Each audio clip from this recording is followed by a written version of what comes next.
요즘 가장 뜨거운 이슈를 집중해서 파헤쳐보는 이슈 플러스 시간입니다. 오늘은 홍콩 과학기술대 김현철 교수 모시고 최근 가장 뜨거운 감자로 급부상하고 있죠. 의대 정원 확대를 둘러싼 논란들 다각도로 파헤쳐 보도록 하겠습니다. 어서 오십시오. 네, 안녕하세요. 김현철입니다. 예, 사실 우리 김현철 교수님한테 여쭤보기가 제일 적합한 것 같은 주제인 것 같습니다. 본인이 직접 의사이시기도 하면서 사회제도 전반을 고민하는 경제학자이시기도 하니까 네. 이 분야에 대해서 아마 많은 분들이 생각지 못했던 부분까지도 짚어주실 것 같은데요. 오늘 잘 좀 부탁드립니다. 네, 잘 부탁드리겠습니다. 사실 요즘 우리나라에서 의대 증원 문제가요. 이게 단순히 보건 의료 시스템상의 문제가 아니라 이제는 뭐 학부모들의 문제 그리고 뭐 수험생들의 관심사 오프닝에도 말씀드렸지만 직장인들도 다시 의대 진학을 준비한다는 소리까지 들리고 이 의대 정원 확대 우리 사회 도대체 이게 어떤 의미라고 판단하고 계세요? 의대 정원 확대 문제 하나가 사실은 우리 사회의 근본적인 문제들이 다 결합되어 있는 부분인데요.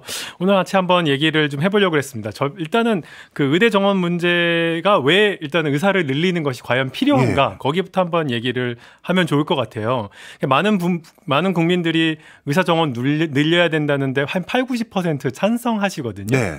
근데 그거는 이제 필수 의료를 걱정하시기 때문에 그런 거죠. 뭐 미용, 성형 이런 의사 숫자가 걱정되는 게 아니라 진짜 내가 아팠을 때 아기를 낳아야 되었을 때 소아과 응급 상황일 때 뭐 심장 수술을 할 때 흉부외과 의사 이런 의사들이 없어진다 이런 얘기들을 많이 듣고 또 실제로 뭐 응급실 뺑뺑이를 돌다가 돌아가시는 분들의 이야기도 듣고 이러다 보니까 의사들이 많이 좀 늘어나면은 그러면은 이런 문제들이 좀 해결되지 않을까라는 기대감에 이렇게 이제 국민들께서 이제 긍정을 하시는 건데요. 이런 부분들에 대해서 조금 따져볼 필요가 좀 있을 것 같습니다. 그러니까 지금 이런 문제를 의사를 늘려서 해결을 하겠다라고 만약에 생각한다면요. 여기 몇 년이 걸리겠습니까? 지금부터 의대 정원 늘려서 하면 예과, 본과부터 해서 전문의까지 따려면 한참 걸리겠네요. 15년 걸리는 거죠. 그러니까 이거는 의사 정원을 늘려서 지금 당장 무언가 문제가 있는 그거를 필수 의료의 문제를 해결하겠다. 이거는 사실은 이제 좀 말이 맞지는 않는 안 맞는 거죠. 얘기군요. 안 맞는 얘기인 건데 그럼에도 불구하고 저는 의사 정원을 늘려야 된다고 생각하는데요. 이게 왜 그러냐 하면 우리나라가 급격한 고령화를 경험하고 있습니다. 그런데 누구에게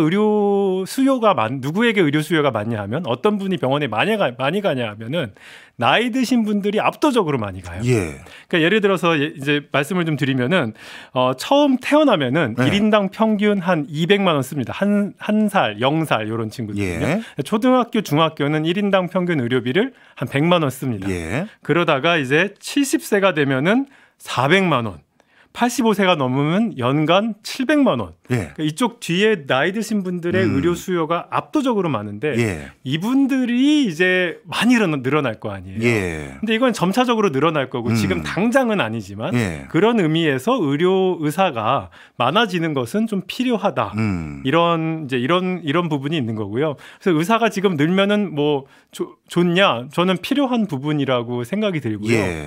거기에 더해서 MZ 세대의 의사들이 많잖아요. 이분들은 지금 갈아 넣는 것, 지금 이제 뭐 종합병원의 젊은 의사들은 정말 삶이 갈려넣고 있는 건데 그만큼 일이 힘들다는 거죠. 엄청나게 힘든 이제 고강도 노동을 하고 있는데 이거 더 이상 하고 싶지 일가정 양립 이 친구들한테는 왜 이걸 하지 말라고 해야 되나요? 그러니까 레지던트 인턴들도 일가정 양립을 할 수 있게끔 뭔가 구조적인 개선을 해야 될 것 같은데 그런 부분들까지 다 생각을 하면은 장기적으로 봤을 때 의사 수가 늘어야 된다. 여기엔 저는 이제 10분 동의를 합니다. 그런데 그러면 얼마만큼 늘려야 되냐? 여기에 대해서 한번 생각을 해봐야 될 것 같아요. 그러니까 지금 정부안은 딱 2,000명 당장 늘려서 이제 이걸 5년에서 10년 가겠다 이제 이런 건데요. 이게 어디서 기반한 거냐 하면 2035년 그러니까 지금으로부터 10년 뒤에 수급 전망을 보면은 의사가 15,000명 정도 모자란다고 합니다. 예. 요거는 뭐 요거 이견의 여지가 좀 있지만 예. 그래도 뭐 요거를 이제 요 KDI 뭐 여러 이제 단체들의 뭐 결과라고 이제 우리가 받는다고 치면은 네. 그랬을 때 이제 15,000명이 더 필요한데 그러면은 지금부터 2,000명을 늘려서 예를 들어서 10년을 늘리면은 2만 명이 그러니까 일단 모자란 숫자가 차고 넘치잖아요. 네. 그러면 이제 그다음에 어떻게 되냐 하면 다시 줄여야 돼요. 그래서 저는 이제 의사 수를 늘리는 것만큼 줄이는 것도 힘들다라는 예. 생각이 들거든요. 예. 아니 의대에서 갑자기 줄인다고 그러면 어느 의대에서 기분 좋아하고 어느 의대에서 협조적이겠습니까? 네. 이제 그런 부분이 있어서 이렇게 급격하게 한 번에 2,000명을 늘리는 건데 이거는 생각해 보시면 지금 의대 정원이 3,000명이에요. 그런데 2,000명을 여기서 늘리는 거예요. 네. 그럼 이제 예를 우리 중고등학교에 평균 30명이 있다가 예. 내년부터는 우리 반에 50명으로 만들자. 이렇게 하면은 그게 돼? 이거 걱정되는데 네. 교육의 질은 뭐 이런 반응이 있잖아요. 네, 당연히 상승이 되잖아요. 그렇죠. 네. 이거 많은 의료 단체들에서 이 부분을 걱정합니다. 저도 그게 좀 걱정이 되고요. 예. 그래서 이렇게 한 번에 늘리는 것보다는 저는 조금 더 차근차근 늘리든지 네. 아니면 뭐 1,000명씩 10년을 할 수도 있는 부분이고 예. 조금 너무 센 숫자가 아닌가. 다시 줄인다는 거는 가능하기는 할 것인가. 이런 걱정이 좀 듭니다. 쭉 말씀을 듣고 보니까 이런 생각이 들어요. 지금 의대 정원 늘리는 것이 결국 효과를 발휘하려면 결국 15년 뒤의 문제다라고 했다면 지금 의대 정원을 늘려서 15년 뒤에 일어날 의료 수요 그걸 감당하기 위해서 이 숫자가 적합하냐. 이 질문이 하나 필요할 것 같고 네네. 지금 당장 필수 의료에 대한 대안은 네. 예를 들어서 제가 보기에는요. 지나가다 보면 성형외과 간판, 피부과 간판 이게 생각보다 너무 많은 것 같아요. 쉽게 얘기해서 필수 의료가 아닌 분야의 전공의가 너무 많은 것 같거든요. 네네. 그런 거는 지금 당장 조만간 졸업하거나 개업하기 직전에 있는 지금 막 의대에서 어떻게 보면 인턴이든 레지던트든 하고 있는 친구들에게 네네. 그 세부 분과를 네. 조종하는 것으로 대응하는 전략. 그걸 해야 되는 거죠. 그 두 가지가 이제 지금 논의에 혼재가 되어 있는 것 같은데. 네, 자, 그러면 첫 번째로 말씀 주셨던 이 2,000명 늘리는 게 네. 15년 뒤에 의료 수요에는 부합하는 숫자인가요?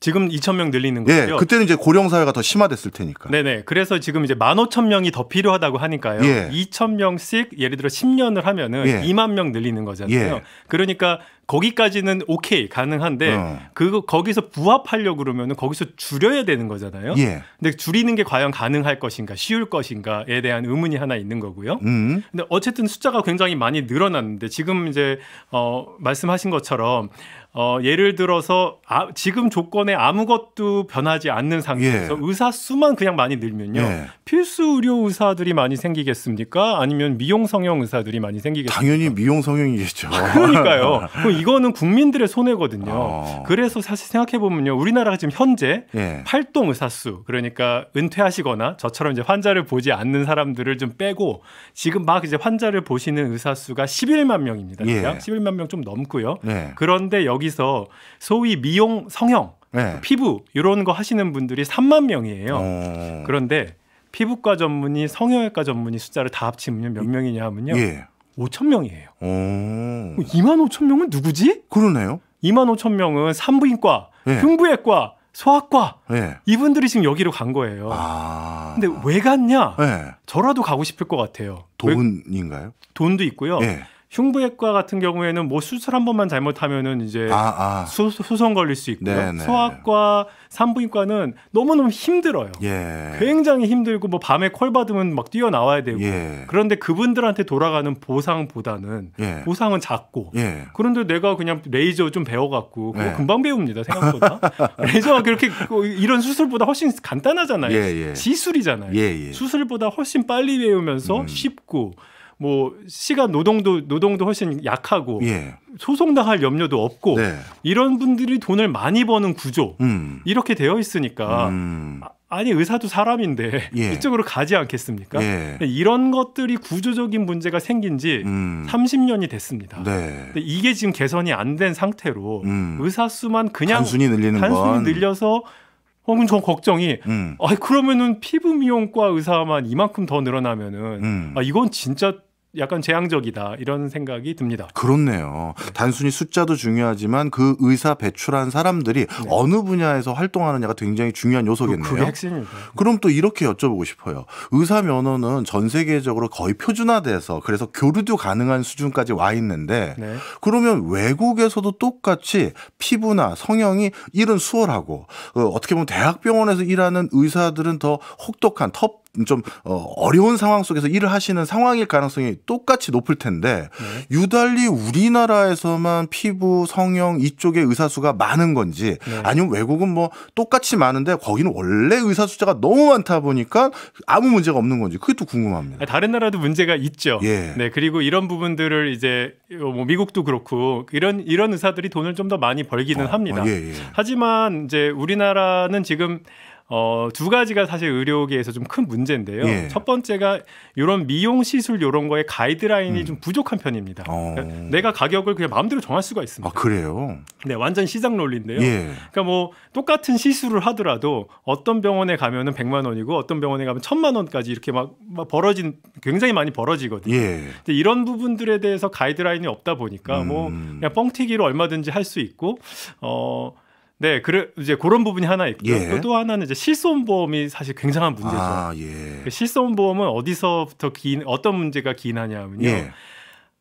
뭐든지 공짜면 그냥 쉽게 하려고 그럴 거 아니에요. 네. 내가 내는 돈들이 굉장히 적으면은 아무래도 훨씬 쉽게 하는데 예.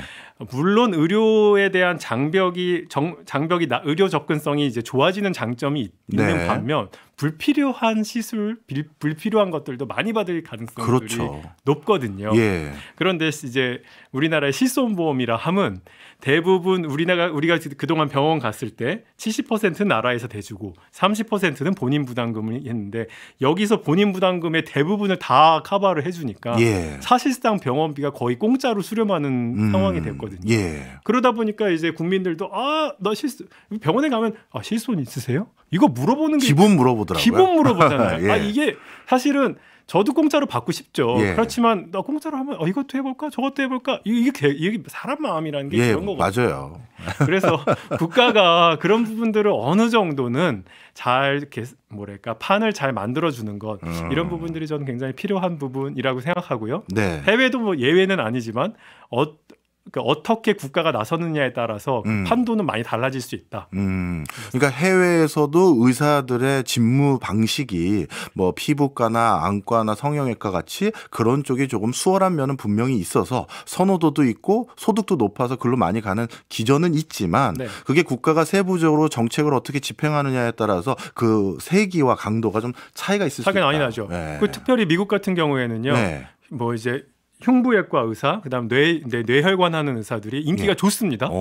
우리나라는 죽어도 안 하려고 그러잖아요. 근데 굉장히 높은 노동 강도와 위험을 맞닥뜨리는 그런 의사들한테 보상을 확실하게 주거든요.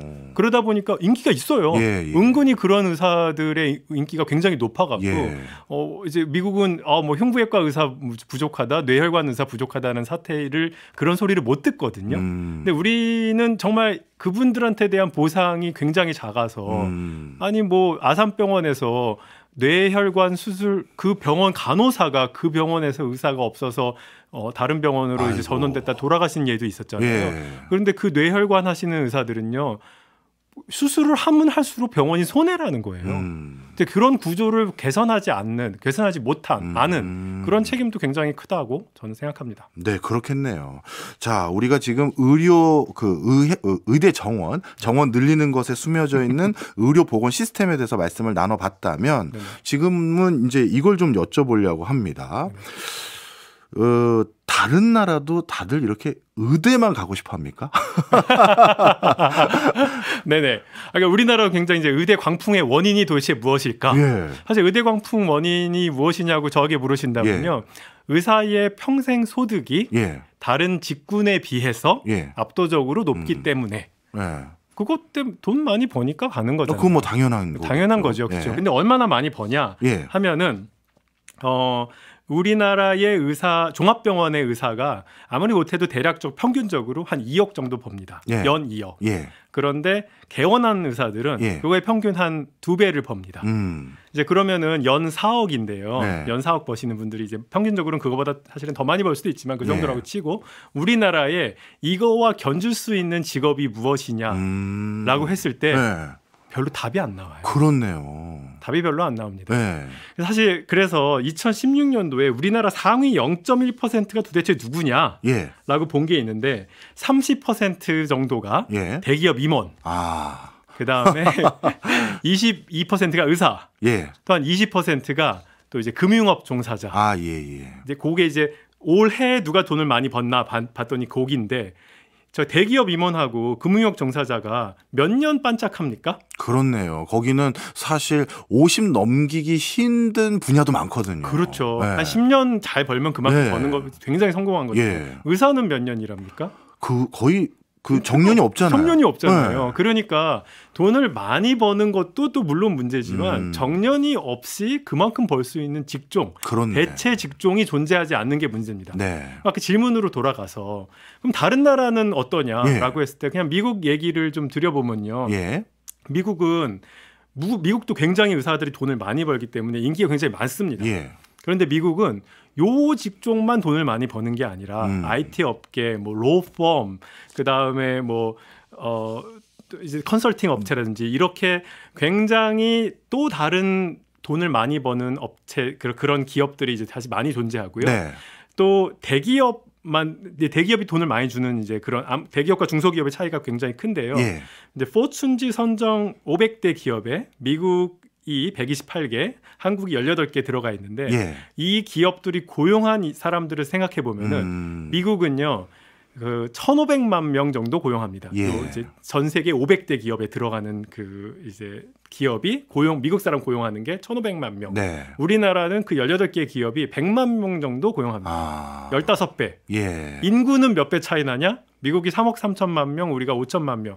6배 좀 넘는 거죠. 네. 그런데 양질의 일자리, 대기업 숫자는 15배 많습니다. 그렇네요. 그러니까 미국은 돈 많이 주는 대기업 숫자도 많고 그다음에 의사가 꼭 안 돼도 꽤 돈을 많이 벌 수 있는 그런 직종들이 많기 때문에 의사가 인기가 있지만 예. 꼭 여기만 가야만 되냐? 그건 아니구나. 아닌 거죠. 미국이나 다른 나라들도 물론 의사라는 직종이 인기가 많은 건 사실이었군요. 그런데 그렇죠. 다른 대체지가 많으니까 다른 거나 할래 이럴 수가 있었던 거였군요. 네. 자, 그러면 한국에서는 이런 지금 말씀 주셨던 구조적인 맥락이 당분간 안 깨질 것 같거든요. 그렇죠. 예, 대기업이 새로 생기기도 그렇게 수월한 나라 상황도 아닌 것 같고 그렇다면 교수님이 보시기에도 당분간 우리 사회에서는 의대 열풍이 계속될 거라고 전망하세요? 그럴 수밖에 없는 구조라고 생각하고요. 예. 네네. 그래서 결국은 그럼 의대 아니면 어디로 가야 되냐? 네. 우리가 결국은 이공계로 가야 된다. 이공계를 많이 보내야 된다. 이제 이런 얘기를 하잖아요. 네. 근데 이제 이게 왜 필요한지 좀 말씀드리면요. 예. 의료 산업이 국민들을 먹여 살리나?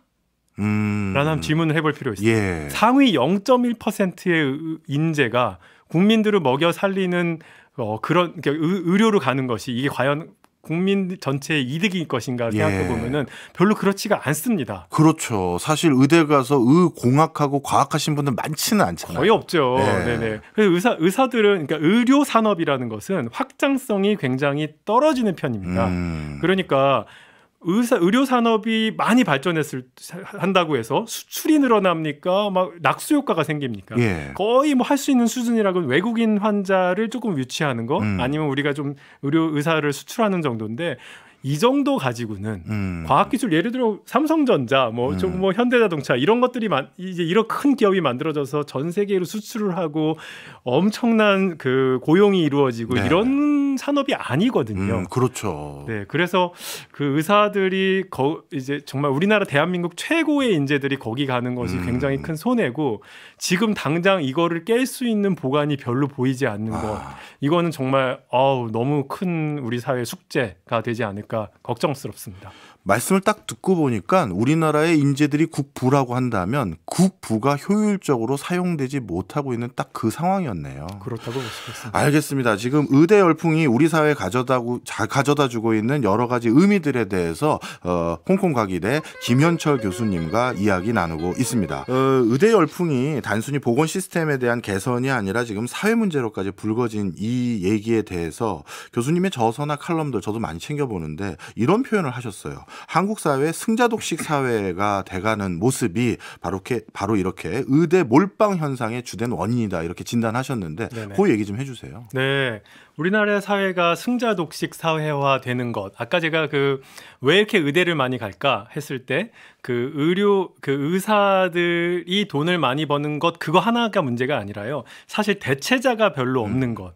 그러니까 이 직종이 거의 유일하게 돈을 충분히 많이 벌 수 있는 것이다라고 이제 그렇게 말씀을 드렸는데요.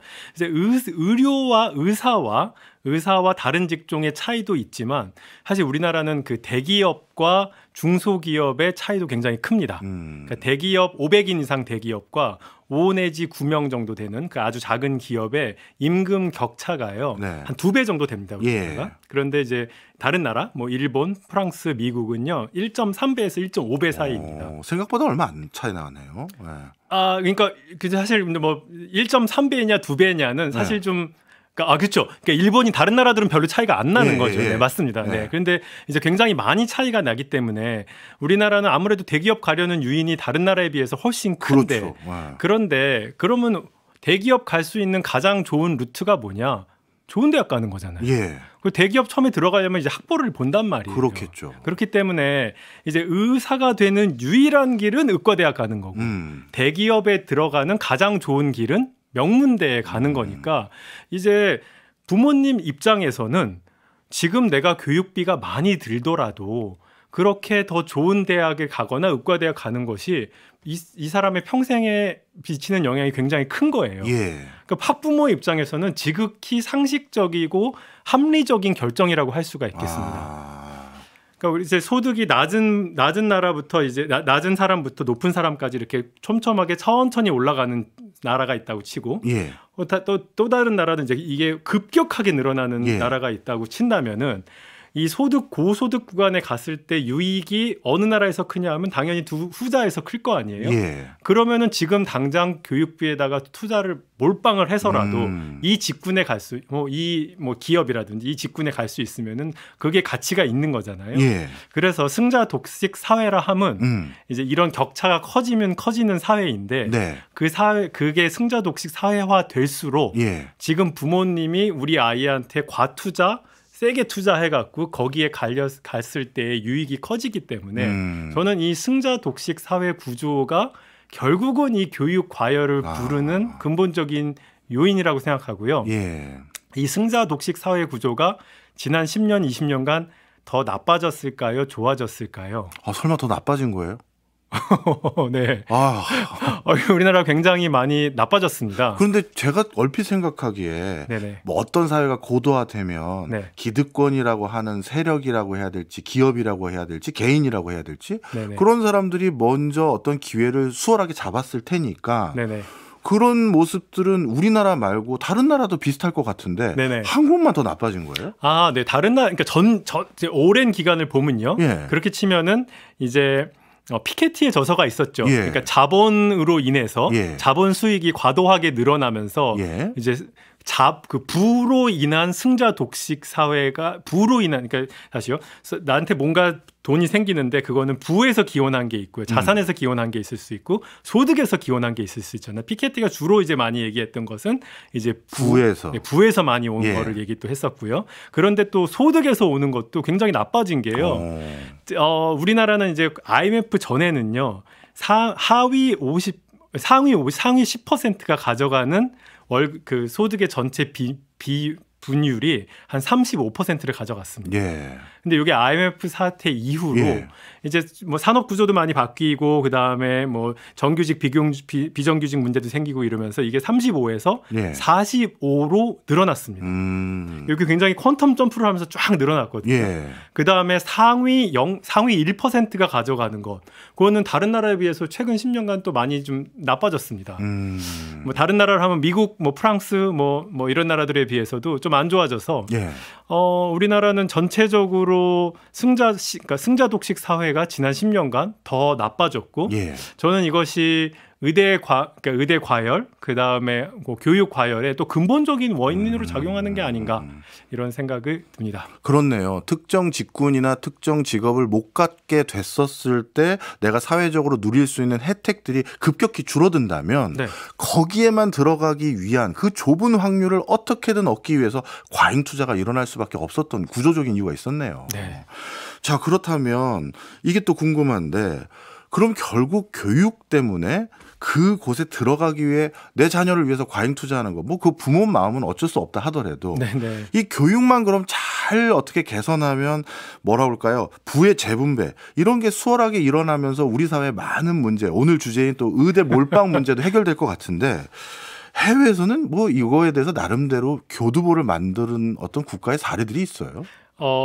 일단은 제가 미국 얘기를 좀 계속 많이 하고 예. 드리고 있는데요. 네. 이제 미국이 의대가 굉장히 인기가 있으면서 동시에 택 기업이라든지 뭐 IT 기업, 그러니까 말씀드린 IT 기업, 택 기업, 그 다음에 이제 이런 그 굉장히 괜찮은 일자들이 많이 만들어지고 있잖아요.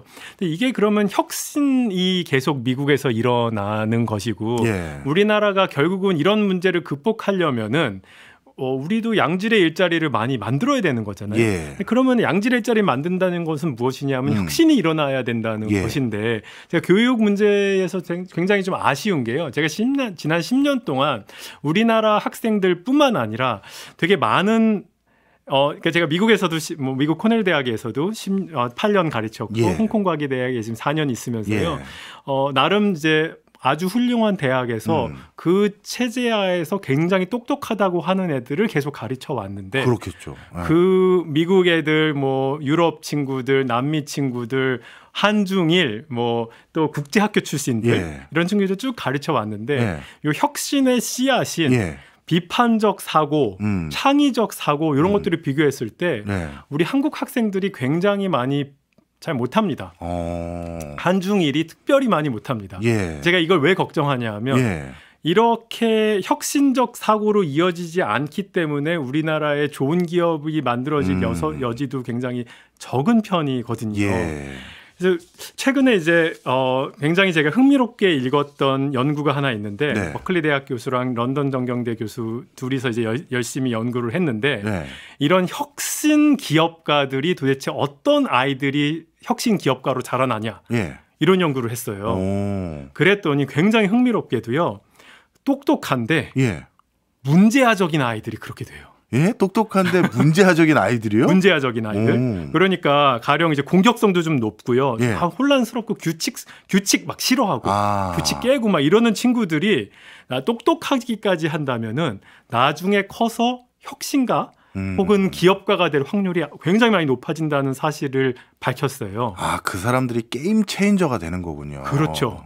그래요. 룰을 깨야지 게임 그렇네. 체인지도 하는 거잖아요. 그렇죠. 그렇잖아요. 네. 근데 우리나라 구조는 사실 다 아시다시피 우리는 체제 수능적 모범생 이런 친구들을 계속 좀 길러온 여지가 있죠. 맞습니다. 저도 회사 생활 했을 때 연구소 생활 오래 했을 때 제일 많이 들었던 내라고 대답 안 해? 이걸 제일 많이 들었었거든요. 네, 네. 이 연구를 왜 해야 되는지 이런 것들을 우리가 왜 지금 시도해야 됩니까? 이런 질문을 원천적으로 우리는 조직사회에서 허용하지 않거든요. 그게 저는 굉장히 큰 문제라고 생각하고요. 네. 어릴 때부터 그런 것들이 이제 되지 않았던 거죠. 우리 예. 교육 시스템이 그렇게 계속 주입식 교육으로 가고 창의적인 사고에 대해서 별로 생각하지 않고 생각해도 어떻게 가르칠지도 몰라요. 그래서 우리가 그렇게 우리는 교사들조차 네. 아니 그렇게 배워봤어야지 그렇게 가르치지. 네. 그게 지금 안 되는 상황에서 계속 그렇게 뭔가 주입식 교육과 창의적이지 않은 것들을 계속하는 그런 쳇바퀴 돌고 있는 게 저는 굉장히 큰 문제라고 생각하고요. 네. 저는 제 수업 시간에서 어떤 거를 하냐 하면요. 네. 경제학의 이제 근거들을 제 경제학자니까 경제학 근거들을 쭉 가르쳐요. 네. 그런데 뭘 해야 되냐면 내가 가르친 게 맞는지 우리 친구들이 이제 결정을 해야 돼요. 예. 제가 뭐라고 떠들었어요. 근데 예. 야 이거 마저 틀려? 라고 하면은 이제 지금까지 우리나라 학생들은 뭐냐 하면 아니 선생님이 가르쳐 준 거는 그냥 다 맞지 뭐. 그렇죠. 선생님이 이렇다고 했으니까. 이거인데 예. 저는 이제 가르칠 때 내가 가르친 다음에 내 말 맞니 틀리니 비판하자. 자 맞니 틀린지 판단하게끔 이렇게 하거든요. 네. 이제 요거는 비판적 사고인 거고요. 예. 그 다음에 본인들한테 니네 사회에 다양한 나라 학생들이 오니까 니네 사회의 문제점들, 뭐 제가 가르치는 분야에서 문제점들을 네가 찾아내서 네가 이제 뭐 해결책들을 가지고 와라. 예. 이렇게 하는 건 이제 어느 정도 창의적인 이제 사고들을 좀 보는 건데요. 문제 해결력 같은. 문제 해결력 예. 보는 거죠. 근데 굉장히 아시아 한중일 출신들이 많이 떨어지는 편이고요. 한국 친구들 이제 좀 잘 못하죠. 제가 이거를 보면서 올해 그 세계은행에서 출간된 네. 그 세계은행의 그 플래그십 퍼블리케이션이라고 이제 핵심 레포트 그게 네. 세계 개발 보고서라고 있습니다. 네. 월드 디벨롭먼트 레포트가 있는데 예. 이게 뭐냐 하면요. 중진국이 어떻게 선진국이 되는지를 연구해요. 예. 여기서 이제 중진국 중에서 전 세계에서 제일 가장 큰 나라가 중국이잖아요. 예. 그래서 중국이 이제 주된 나라인데 이 세계은행 팀이 와서 이제 저 홍콩 마지막 기착지로 홍콩에 오셨습니다. 그리고 이제 저랑 같이 만나서 이제 얘기를 하는데 야 중국이 이렇게 모방 경제는 이렇게까지 많이 성공 모방 경제는 화신이죠. 예. 그러나 창의적인 경제, 혁신 경제 아직 이게 굉장히 힘들어하고 있거든요. 왜 이런가? 예. 첫 번째 교육. 심각하죠. 그다음에 권위주의. 네. 중국은 이제 그 대통령 욕하면은 잘못하면 이제 적발될 수 있으니까 네. 그런 것들에 대해서 문제가 있기 때문에 우리 중국 학생들도 한중일 모든 학생들이 이런 뭐랄까 권위에 대한 도전, 비판적인 사고 이런 거 많이 약하다. 이것이 저는 혁신적인 기업으로 가는 네. 장애물이고 아까도 제가 말씀드린 그 문제아들을 우리는 어떻게 처리합니까? 문제하니까 오히려 지적을 하고 누르죠. 그러죠. 누르잖아요. 네. 옛날에 많이 맞았죠. 맞았죠. 그런데 이게 문제아를 미국은 어떻게 하냐면 너의 개성이로 인정해주고 예.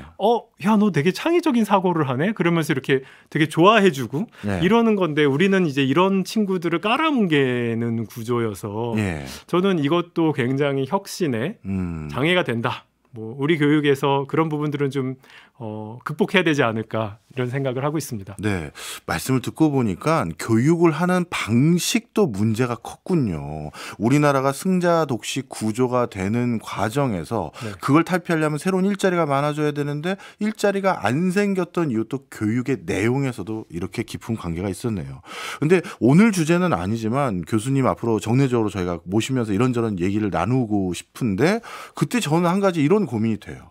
저 같은 경우는 여러 학교의 강의를 많이 일부러 해봤어요. 한 3년 동안. 네. 지금도 서울대에서 한 강의를 하고 있고 네. 다른 학교에서도 좀 강의를 하는데 흔히 말해서 지방에 있는 학교 또 약간 이름이 잘 알려지지 않는 대학도 일부러 제가 제 비용 시간 써가면서 가서 한 학기 이상을 강의를 일부러 다 해봤어요. 네. 왜 그러냐면 주입식 교육으로 학교를 들어왔던 이 친구들이 주입식 교육의 승자가 있는 학교가 있고 그렇지 않은 학교가 있을 텐데 창의적인 과제를 줬을 때 어땠을까 그걸 비교해보고 싶었던 거예요. 네. 그런데 제 결과는 주입식 교육의 승자들이 창의력도 조금 높았던 면도 있었거든요. 네. 그래서 이것도 참 흥미로웠습니다. 네. 하여튼 그래서 그런 부분이 좀 하여튼 저도 교육제도를 어떻게 개선해야 될지 참 어디서부터 손을 대야 될지 모를 정도인데 자 그렇다면 다시 돌아와서 네. 의대 이 열풍을 어떻게든 이공계로 돌려야 되잖아요. 그렇죠. 네. 그럼 이걸 돌릴 수 있는 방법 뭐 그런 건 없죠 지금은. 너무 교수님께 오늘 과한 요구를 제가 자꾸 네, 해서. 네. 아유, 네. 뭐 좋은 기업 만드는 거 되게 굉장히 중요한 것 같고요. 네. 우리나라가 이공계 뭐 옛날로 돌아가서 우리나라가 이공계가 굉장히 인기 있었던 시절이 있었잖아요. 예. 그때 막 우리나라 기업들이 막 성장하던 시절이잖아요. 예. 그러니까 그런 그 혁신 성장이 막 이루어지면은 그러면은 이제 자연스럽게 그런 부분들이 있을 수 있고요. 근데 이제 그 부분도 제가 좀 고민이 되는 거예요. 예를 들어서 80년대나 교수님은 이제 90년대 학번이니까 그때도 의대 출신의 의사의 연봉이 웬만한 대기업이라든가 다른 데보다도 훨씬 높았어요. 그리고 그때도 의사는 정년이 없는 대표적인 직업이었고 물론 그 당시 80년대 90년대는 대기업은 그래도 정년까지는 다니는 그런 문화가 있었죠. 그렇죠. 그럼에도 불구하고 분명 소득 차이는 분명히 있었거든요. 그런데 그때는 우리 사회에서 의대만 가지는 않았어요. 맞아요. 오히려 학력고사 수석이 나 서울대 물리대 간다. 나 노벨 물리학상 받겠다 이런 경우도 있었고 뭐 컴공도 가고 그랬는데 지금은 수능 성적 1등부터 저기 1000등까지 의대 정원 딱 채우고 그다음 들어가거든요. 이거는 꼭 소득만 가지고 얘기할 수 없는 사회적인 어떤 분위기 문화도 있는 것 같아요. 그런 거 저도 있을 것이라고 생각하고요. 뭐 물질 만능주의가 더 가속화되면은 이런 현상이 더 벌어질 것이고요. 그리고 저는 정년 아까 말씀하셨었는데요. 옛날에는 대기업이 그래도 정년을 많이 받을 수 있었던 구조에서 그 정년이라는 것들이 사라지니까 직업 안정성이 많이 없어졌잖아요. 저는 과학기술인에 대한 처우 늘리는 것들은 꼭 필요하다고 생각합니다. 그런 의미에서 사실 이번에 이제 그 R&D 비용, 특히 과학 쪽에 가는 비용을 이제 20-30% 컷하면서 뭐 저는 그게 이제 조금 잘못된 아쉬운 점이라고 생각하는데요. 정말 뭐 카르텔이라서 카르텔인 문제 있는 그런 곳에 집중적으로 깎은 것이 아니라 거의 약간 일률적으로 이렇게 깎았거든요. 저는 그거는 참 안 좋은 사인을 준 거 아닌가라는 생각도 들고요. 뭐 그걸 떠나서 과학기술인에 대한 그 대우 처우를 굉장히 좋게 하는 거고 또 필요하고 예를 들어 이런 거 고려할 수 있을 것 같아요. 우리나라의 과학기술인 특히 공기업 같은 경우에는요. 정년 70세까지로 바꿔준다든지. 그것도 방법이네요. 어쨌든 간에 보상을 나라가 할 수 있는 것들은 최대한 하고 그렇게 하고 혁신 기업 많이 만들고 뭐 그런 부분들 해야 되지 않을까 생각하는데 어렵습니다. 또 한 가지 마지막으로 이제 궁금한 거 여쭤보려고 합니다. 홍콩에서도 명문대에서 학생들을 가르쳐 주고 계시고 미국 코넬대에서도 이렇게 학습을 시켜 보셨는데 이게 나름대로 이제 학생들을 비교했었을 때요. 이 원초적으로 가지고 있는 역량과 태어났을 때 가지고 있는 역량들의 차이도 분명히 있을 거겠죠.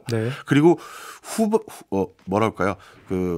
나중에 이제 태어난 뒤에 환경적인 요인 이 두 가지 요인이 있었을 때 어느 거에 그렇게 명문대를 많이 가거나 아니면 의대를 진학하는 그 요소가 어느 게 더 큰 요소입니까? 이제 혁신가가 어디서 나오는가? 그게 궁금했어요. 그거에 대해서 이제 라즈 채티 하버드 대학 교수가 최근에 쓴 논문이 굉장히 많이 회자가 되었습니다. 인벤터가 어떻게 탄생하는가? 근데 봤더니 물론 유전적인 면모도 당연히 있겠지만 생각보다 그 환경적인 요소가 굉장히 크더라라는 사실을 밝혔어요. 어떻게 밝혔냐 하면요.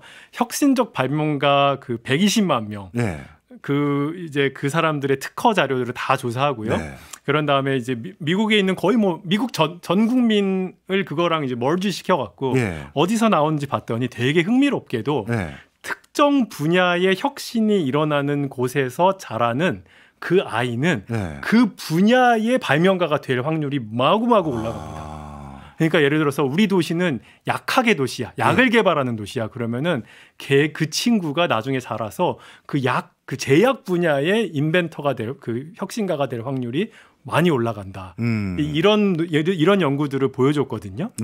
그 얘기는 무엇이냐 하면 환경도 많이 작용을 한다라는 거고요. 또 하나 보여준 게 부모의 소득 상위 1%와 하위 50%는 굉장히 큰 차이가 있는데 하위 50%면요. 혁신가가 1000명에서 1명이 나옵니다. 그런데 상위 1%는요. 그거의 10배가 나오거든요. 그러니까 환경적인 요인, 부모가 뭔가 좀 돈을 잘 서포트해 줄 수 있고 이렇게 한다면 이제 많이 그런 혁신가가 많이 나올 수 있다는 것을 보여줬는데요. 이게 결국 환경의 요인도 있고요, 국가 제도의 요인도 있습니다. 프랑스의 예인데요. 프랑스에서 실업급여를 예를 들어 창업을 했을 때 네. 실패를 하면은 네. 실업급여를 3년 동안 받게 해주는 제도를 도입했어요. 아, 어디 그 고용을 당한 게 아니라 창업만 했어요. 창업만 했는데 오. 원래 실업급여를 하면 내가 이제 해고됐을 맞아요. 때 받는 거잖아요. 네. 그런데 창업한 사람들도 그걸 받게 해준 거예요. 그랬더니 창업이 굉장히 많이 늘어서 예. 그것으로 인한 일자리가 한 10,000개에서 20,000개 정도 생겼다고 그런 연구가 있었습니다. 예. 그러니까 이게 결국은 혁신을 위한 국가의 제도가 어느 정도 작동한다는 예를 또 보여준 거고요. 또 재미있는 혁신에 대한 예도 한 가지 더 말씀드리면요. 연구비 사용이 있었습니다. 예. 그러니까 우리나라는 연구비가 대부분 프로젝트 베이스입니다. 맞아요. 그렇죠. 무슨 프로젝트를 한다고 써서 내면은 네. 그러면 그 프로젝트 해라 이렇게 주잖아요. 네. 그리고 이거를 했다가 실패하면요. 이게 뭐 실패했다고 말을 하면 안 돼요. 맞아요. 끝나요. 어떻게든 성공한 것으로 포장을 하려는 예. 이제 그런 인센티브가 생기는데 미국에서 이런 연구를 했어요. 어떤 특정 그 과학 단체가요. 우리는 프로젝트에 주지 않고 예. 될성 부른 떡잎을 찾아서 사람한테 주겠다. 예. 근데 네가 무슨 연구를 해도 상관없는데 너 그냥 알아서 연구해. 하지만 이 연구비는 네가 앞으로 10년 동안 받을 연구비입니다. 그래서 장기적으로 사람한테 주는 연구비를 이제 줬는데요. 네.